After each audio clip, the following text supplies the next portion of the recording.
તમારો નવો જન્મ થયો છે સવિતાબેન, પણ તમારે ભગવાનનો નહીં એ વ્યક્તિનો આભાર માનવો જોઈએ, જેને પોતાનો જીવ જોખમમાં મૂકીને તમને પોતાની એક કિડની આપી છે. જો એ સમયસર ન આવી હોત તો તમારો જીવ બચાવવો અશક્ય હતો. ડોક્ટરના આ ગંભીર શબ્દો સાંભળીને હોસ્પિટલની પથારીએ સૂતેલા સવિતાબેનની આંખોમાં આંસુ આવી ગયા. એમને પૂરી ખાતરી હતી કે એમનો દીકરો જ એમને તારણહાર બન્યો હશે. પણ જ્યારે નર્સે ધીમેથી દરવાજો ખોલ્યો અને વ્હીલચેર એક કિડની આપનાર વ્યક્તિને રૂમમાં લાવી, ત્યારે સવિતાબેનનું હૃદય જાણે એક પળ માટે થંભી ગયું. એ બીજું કોઈ નહીં પણ એમની પોતાની વહુ મીરા હતી. એ જ મીરા જેને સવિતાબેને દુનિયામાં સૌથી વધુ ધિક્કારતા હતા. સવિતાબેનના હોઠમાંથી માંડ એટલું જ નીકળ્યું, તું જે દીકરીને મેં ક્યારેય ઘરની સભ્ય ન ગણી, જેને મેં હંમેશા માત્ર ને માત્ર મહેણા જ માર્યા, તેણે જ પોતાની જિંદગી દાવ પર લગાવીને મારો જીવ બચાવ્યો. પણ આવું કેવી રીતે બન્યું? શા માટે મીરાએ પોતાના જીવની પરવા કર્યા વિના એ સાસુને નવું જીવન આપ્યું, જેણે હંમેશા તેને પીડા જ આપી હતી? આવો આ વાર્તાની શરૂઆત કરીએ. વાત આજથી 3 વર્ષ પહેલાની છે. અમદાવાદના એક ખૂબ જ સમૃદ્ધ પરિવારના માલિક હતા સવિતાબેન. તેમનો એકનો એક દીકરો રોહન ખૂબ જ હોશિયાર હતો અને એક મોટી મલ્ટીનેશનલ કંપનીમાં ઊંચા હોદ્દા પર કામ કરતો હતો. સવિતાબેનને પોતાના દીકરાની સફળતા પર ખૂબ ગર્વ હતો. તેમણે રોહનના ભવિષ્ય માટે અને ખાસ કરીને તેના લગ્ન માટે બહુ મોટા સપના જોયા હતા. તેમને તો પોતાના ઘરમાં એવી વહુ જોઈતી હતી જે કોઈ અમીર ખાનદાનની દીકરી હોય, જે દહેજમાં મોંઘી ગાડીઓ અને ઘરેણાં લઈને આવે, જેના આવવાથી સમાજમાં અને એમનો મોભો અને આબરૂ બેવડાઈ જાય. પણ કહેવાય છે ને કે માણસ ધારે કંઈ બીજું અને કુદરત કરે છે કંઈક બીજું. રોહનની જિંદગીમાં મીરા નામની એક સામાન્ય છોકરીનો પ્રવેશ થયો. મીરા સ્વભાવે અત્યંત શાંત, સંસ્કારી, સમજુ અને પ્રેમાળ હતી, પરંતુ તેની સૌથી મોટી નબળાઈ એ હતી કે તે એક અનાથ આશ્રમમાં ઉછરેલી છોકરી હતી. ન તો તેનું કોઈ સગું હતું કે ન તો તેની પાસે કોઈ સંપત્તિ હતી. તેની પાસે માત્ર એક પવિત્ર હૃદય હતું. જ્યારે રોહનને પહેલી વાર ઘરે આવીને સવિતાબેનને બીતા બીતા કહ્યું કે તે મીરા સાથે પ્રેમ કરે છે અને પોતાની જિંદગી તેની સાથે જ વિતાવવા માંગે છે, ત્યારે ઘરમાં જાણે કંઈ મોટો ભૂકંપ આવ્યો હોય. સવિતાબેનનો ગુસ્સો કાબુ બહાર જતો રહ્યો. શું કમી છે આપણા ઘરમાં કે તું રસ્તા પર ઉઠાયેલી છોકરીને આ ઘરમાં મહારાણી બનાવવા માંગે છે? એનું કુળ શું? એની જાત શું? એમણે રોહનને બહુ સમજાવ્યો, ગુસ્સો કર્યો, ધમકાવ્યો અને છેલ્લે આંસુઓનું હથિયાર વાપરીને ભાવનાત્મક દબાણ પણ કર્યું. પણ રોહન મીરાના પ્રેમમાં ગળાડૂબ હતો. આખરે એક દીકરાની જીદ સામે એક માએ હથિયારે હેઠા મૂકવા પડ્યા. રોહન અને મીરાના લગ્ન તો થઈ ગયા, પણ સવિતાબેને મીરાને વહુ તરીકે સ્વીકારી નહીં. લગ્ન પછી મીરા જ્યારે પહેલી વાર ઘરમાં આવી, ત્યારે સવિતાબેને તેને આશીર્વાદ આપવાના બદલે તિરસ્કારથી મોઢું ફેરવી દીધું. બરાબર અહીંથી જ શરૂ થઈ મીરાની એક પરીક્ષા. મીરા ગમે તેટલું સારું કામ કરે, સાસુને ખુશ કરવાના પ્રયત્ન કરે, પણ સવિતાબેન હંમેશા એમના કોઈને કોઈ ભૂલ શોધી જ કાઢતા. સવારે 5 વાગે ઉઠીને મીરા આખા ઘરની સાફ સફાઈ કરતી, ભાવતા ભોજન બનાવતી, પણ સવિતાબેનના મોઢેથી ક્યારે પ્રશંસાનો એક શબ્દ ન નીકળતો. ઉલટાનું તેઓ કટાક્ષમાં કહેતા, અનાથ આશ્રમમાં મફતની રોટલીઓ તોડી છે એટલે અહીં કામ તો કરવું જ પડશે ને, આમાં તે મારા પર કોઈ ઉપકાર નથી કરી લીધો. આવા શબ્દો સીધા જ મીરાના કાળજાને ચીરી નાખતા. તેની આંખોમાં આંસુ ઉભરાઈ આવતા, પણ તે ક્યારેય એક પણ અક્ષર સામો ન બોલતી. તે ચૂપચાપ પોતાના ઓરડામાં જઈને ભગવાનની મૂર્તિ સામે રડી લેતી. રોહન આ બધો ખેલ જોતો. તે પોતાની માની કઠોરતા અને પત્નીની સહનશીલતા વચ્ચે પીસાઈ રહ્યો હતો. જ્યારે પણ રોહન પોતાની માને સમજાવવા કે લડવા જતો ત્યારે મીરા તરત જ તેનો હાથ પકડી લેતા અને કહેતી, રોહન, મારા માટે તું તારી જનેતા સામે ઊંચો અવાજ ન કર. માતાજી ધીમે ધીમે મને સમજી જશે. મારો પ્રેમ અને મારી સેવા એક દિવસ તેમનું કઠોર દિલ જરૂર પીગળાવશે. મીરાના શબ્દોમાં ગજબની ધીરજ હતી, પણ પરિસ્થિતિ સુધારવાને બદલે બગડતી ગઈ. એક દિવસ ઘરમાં મોટી પૂજા રાખવામાં આવી હતી. શહેરમાંથી ઘણા બધા મહેમાનો અને સગા સંબંધીઓ આવ્યા હતા. મીરાએ સવારથી પરસેવો પાડીને બધા માટે પોતાના હાથે રસોઈ બનાવી હતી. જ્યારે મહેમાનો ડાઇનિંગ ટેબલ પર જમવા બેઠા અને વાનગીઓમાં મન ભરીને વખાણ કરવા લાગ્યા, ત્યારે એક ખાસ સંબંધીએ પૂછ્યું, સવિતાબેન, તમારી નહુ વહુ તો સાક્ષાત અન્નપૂર્ણા છે. રસોઈમાં તો જાદુ છે. ક્યાં ઘરની છે દીકરી? આ સવાલ સાંભળતા જ સવિતાબેનનો અહંકાર ઘવાયો. તેમને લાગ્યું કે મીરા બધાની વાહી લૂંટી રહી છે. તેમણે બધા મહેમાનોની વચ્ચે એકદમ ઊંચા અને કઠોર અવાજે કહ્યું, અરે, ક્યાં મોટા ઘરની વાત કરો છો? આ તો સાવ અનાથ છે. આના મા બાપનું કોઈ ઠેકાણું જ નથી. મારા દીકરાએ આંધળા થઈને જીદ કરી એટલે માટે પરણાવી લાવવી પડી.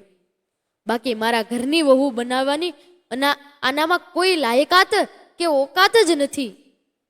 અજાણ્યા લોકો વચ્ચે આટલું મોટું અપમાન સાંભળીને મીરાના પગ નીચેથી જમીન સરકી ગઈ.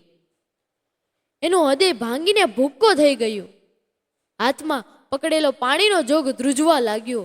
તે પોતાના ડૂસકા છુપાવવા રસોડા તરફ દોડી ગઈ. પણ માત્ર 10 મિનિટ પછી જ પોતાની લાલ થયેલી આંખો લૂછીને મીરા ફરીથી ચહેરા પર એક મીઠું સ્મિત લાવીને બધા મહેમાનોને આગ્રહ કરીને મીઠાઈ પીરસવા બહાર આવી ગઈ. એણે નક્કી કરી લીધું કે પોતાની પીડાના કારણે તે ઘરની આબરૂ ક્યારેય નહીં જવા દે. આ ઘટના પછી પણ દિવસો પસાર થતા ગયા. મીરાએ પોતાની ફરજમાં ક્યારેય કોઈ કમી આવવા ન દીધી અને સવિતાબેને પોતાના વર્તનમાં કોઈ બદલાવ ન લાવ્યો. પણ કહેવાય છે ને કે સમય ક્યારે પલટાઈ જાય એ કોઈ કહી શકતું નથી. એક દિવસ એવું બન્યું જેણે આખા પરિવારની શાંતિને મૂળમાંથી હલાવી દીધી. સવિતાબેનને છેલ્લા કેટલાક અઠવાડિયાથી ખૂબ જ થાક લાગતો હતો. તેમના પગમાં સોજા રહેતા હતા. તેઓ તેને ઉંમરની નબળાઈ સમજીને સતત અવગણતા રહ્યા.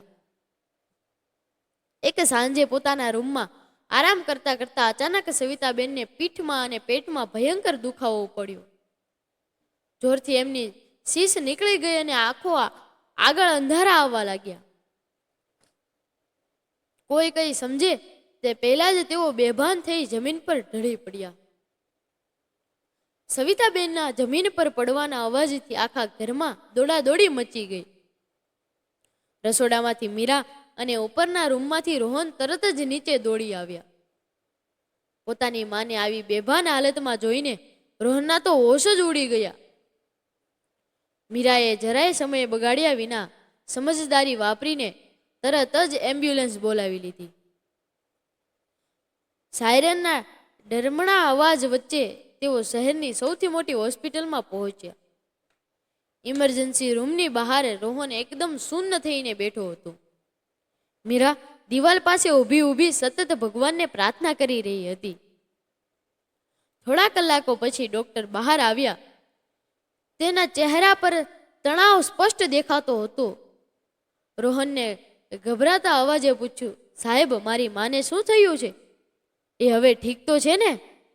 ડોક્ટરે એક ઊંડો શ્વાસ લીધો અને અત્યંત ગંભીરતાથી કહ્યું, જુઓ રોહનભાઈ, મારે તમને એક ખૂબ જ ખરાબ સમાચાર આપવા પડશે. અમે બધા જરૂર રિપોર્ટ કાઢવ્યા છે. સવિતાબેનની બંને કિડની ખરાબ રીતે ડેમેજ થઈ ગઈ છે. સાદા શબ્દોમાં કહું તો કિડની કામ જ કરતી બંધ થઈ ગઈ છે. એમની સ્થિતિ અત્યારે ખૂબ જ નાજુક છે.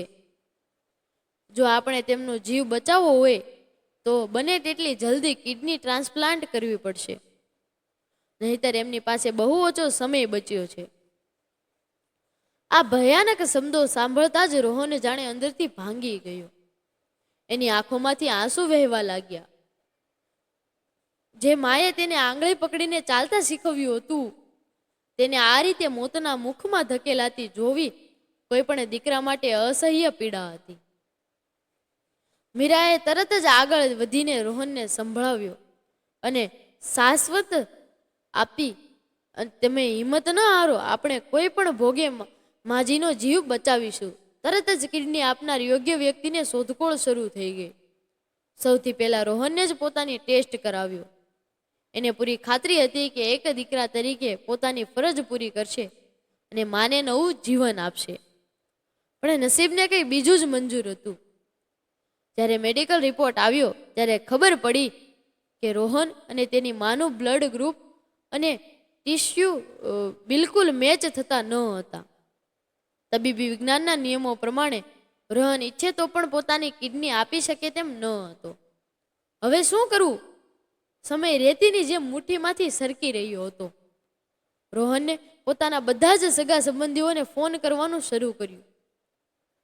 જેઓ હંમેશા તેમની પાર્ટીઓમાં આગળ પડતો ભાગ લેતા હતા, જેમના ઊંચા સ્ટેટસ વિશે સવિતાબેન હંમેશા સમાજમાં ગર્વ લેતા હતા. પણ જ્યારે ખરેખર જીવ આપવાની કે મદદ કરવાની વાત આવી ત્યારે બધા લોકો બહાના કાઢવાનું શરૂ કરી દીધું. કોઈએ કહ્યું કે તેમને ડાયાબિટીસ છે, તો કોઈએ બ્લડ પ્રેશરનું બહાનું આગળ ધર્યું. અમુકે તો રોહનનો ફોન ઉપાડવાનો જ બંધ કરી દીધો. આ એ જ લોકો હતા જેમની સામે સવિતાબેનને થોડા સમય પહેલા મીરાનું અપમાન કર્યું હતું. આજે એ જ સમાજ, એ જ સગપણ અને એ જ પૈસા કોઈ કામના નહોતા આવી રહ્યા. સવિતાબેનને હવે થોડો થોડો હોશ આવી ગયો હતો. તેમને આ બધી જ પરિસ્થિતિની જાણ થઈ ગઈ હતી.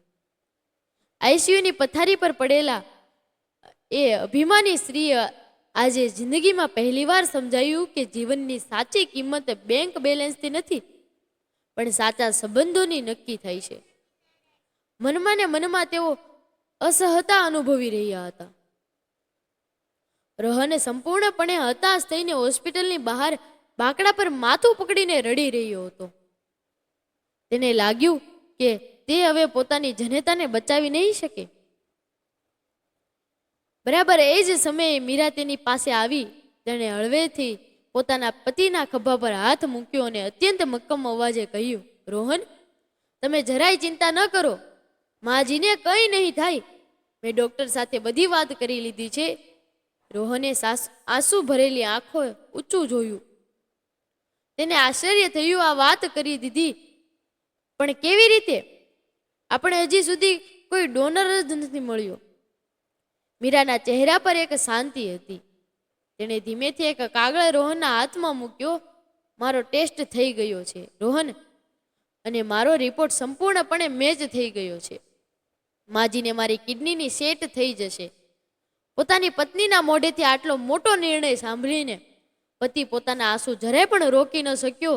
તે ત્યાં જ હોસ્પિટલની લોબીમાં ઘૂંટણા ભેર બેસી ગયો. તેને કલ્પના પણ નહોતી કે જે સ્ત્રીએ આ ઘરમાં લગ્ન કરીને આવ્યા પછી માત્ર ને માત્ર કડવાશ અને તિરસ્કાર જ સહનો કર્યા છે, તે આવો પરોપકાર કેવી રીતે કરી શકે? રોહને રડતા રડતા કહ્યું, ના, બિલકુલ નહીં. હું તને આટલો મોટો ખતરો નહીં ઉઠાવવા દઉં, ક્યારેય મંજૂર નહીં આપું. મારી માએ તને જિંદગીભર શું આપ્યું છે? માત્ર મહેણા, દુઃખ અને પરાવાર અપમાન. તો પછી તું શા માટે ને તારો પોતાનો જીવ જોખમમાં મૂકે છે? આ સાંભળીને પ્રેમાળ અને સમજુ પત્નીએ ખૂબ જ શાંતિથી નીચે બેસીને પોતાના જીવનસાથીના આંસુ લૂછ્યા. તેના ચહેરા પર એ સમયે એક અદ્ભુત તેજ ઝળહળી રહ્યું હતું. તેણે અત્યંત મધુર અવાજમાં કહ્યું, તેમણે મને કદાચ પ્રેમ નથી આપ્યો, પણ તેમણે મને આ દુનિયાની સૌથી અમૂલ્ય અને કિંમતી ભેટ જરૂર આપી છે, અને એ ભેટ તમે છો. જો માજી આ દુનિયામાં ન હોત તો તમે પણ મારા જીવનમાં ન હોત. એક દીકરા તરીકે તમારી સૌથી પહેલી ફરજ છે કે કોઈ પણ ભોગે બચાવવાની, અને તમારી અર્ધાંગીની હોવાના નાતે તમારા ચહેરા પરની આ પીડા દૂર કરવી એ મારી સૌથી મોટી ફરજ છે. મહેરબાની કરીને મને આ પુણ્યનું કામ કરતા રોકશો નહીં. પત્નીના આ નિસ્વાર્થ પ્રેમ સામે રોહનની બધી જ દલીલો હારી ગઈ. પણ હવે સૌથી મોટો પ્રશ્ન એ હતો કે આખી વાત દર્દીને કેવી રીતે સમજાવવી. જો એ સાસુને ભૂલથી પણ એમ ખબર પડી કે તેમની સારવાર એ જ અનાથ દીકરીના સહારે થઈ રહી છે, તો કદાચ તેઓ પોતાનો જીવ આપી દેશે, પણ આ ઉપકાર ક્યારેય સ્વીકારશે નહીં. એટલે ડોક્ટર અને પરિવાર વચ્ચે એક ગુપ્ત સમજૂતી થઈ. એવું નક્કી કરવામાં આવ્યું કે જ્યાં સુધી ઓપરેશન પૂરું સફળ ન થઈ જાય ત્યાં સુધી આ વાત પર કાયમ માટે પડદો જ રાખવામાં આવશે.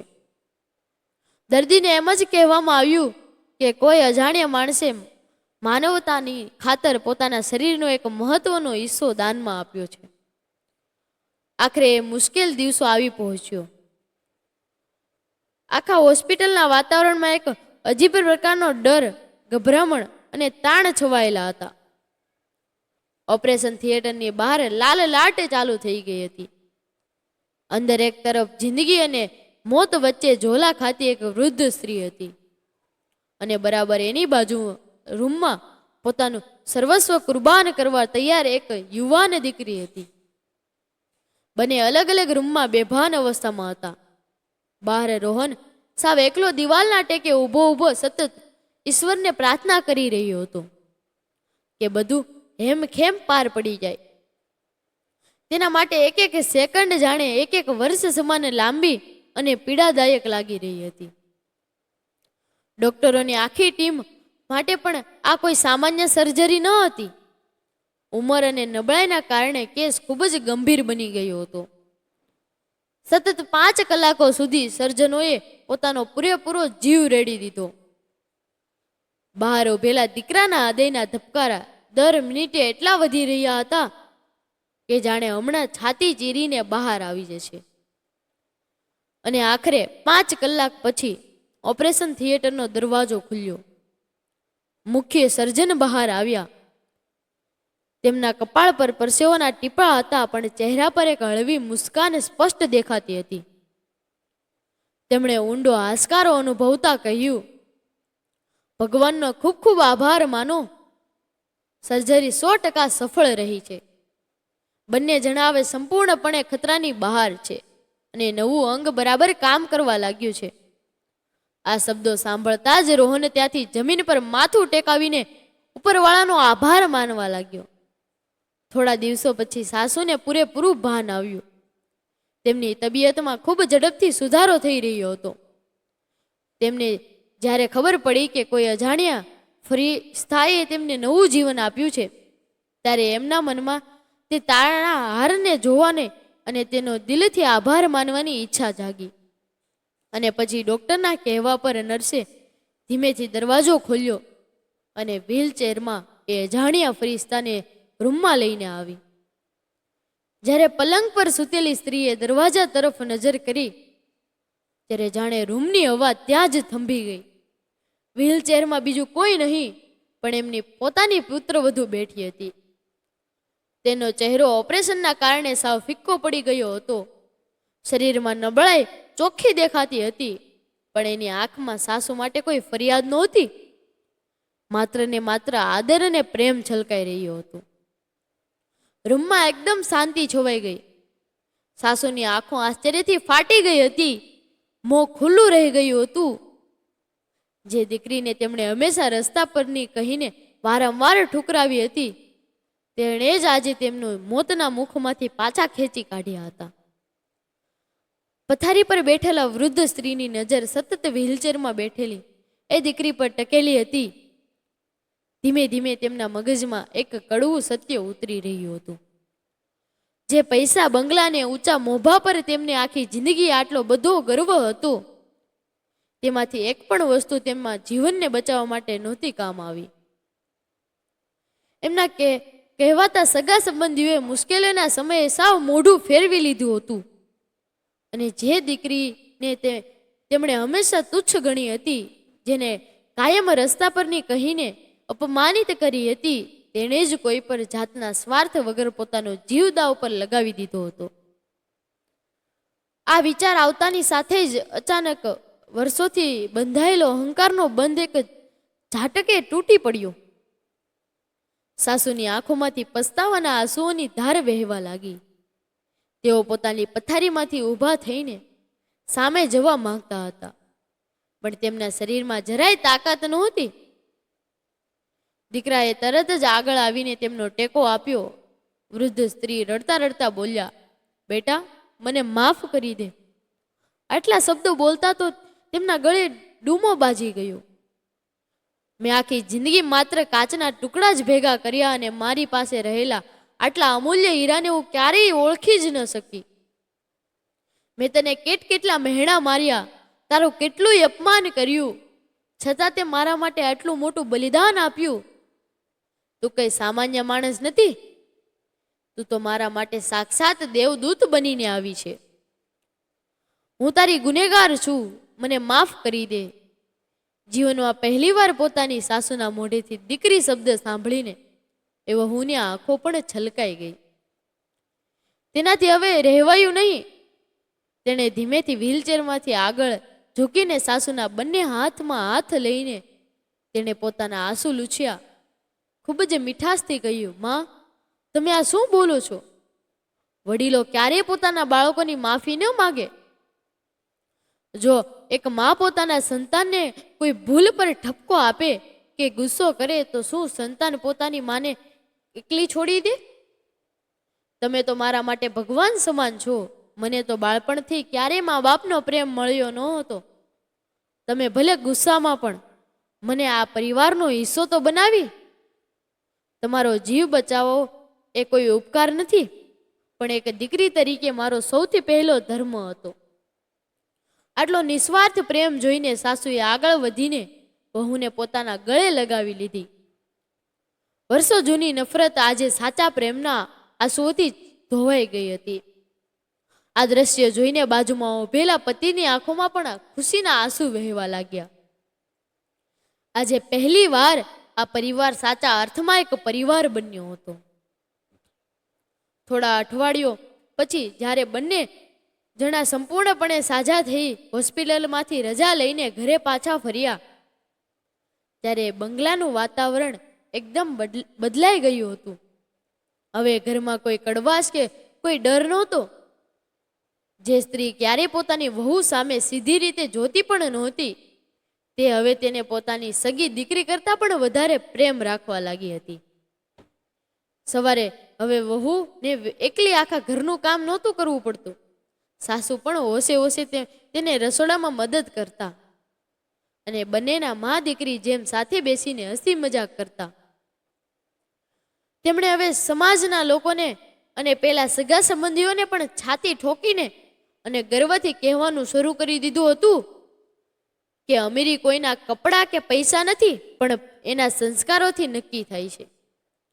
અને મારી વહુ જેવી સંસ્કારી દીકરી આખી દુનિયામાં કોઈની પાસે નથી. સાચો પ્રેમ અને નિસ્વાર્થ સેવા દુનિયાના કોઈ પણ પથ્થર જેવા દિલને પીગળાવી શકે છે. સંબંધો ક્યારે પૈસા કે ઊંચા મોભાની નથી બંધાતા, પણ તે લાગણીઓને એકબીજા પ્રત્યે સમર્પણ ભાવથી જોડાયેલા રહે છે.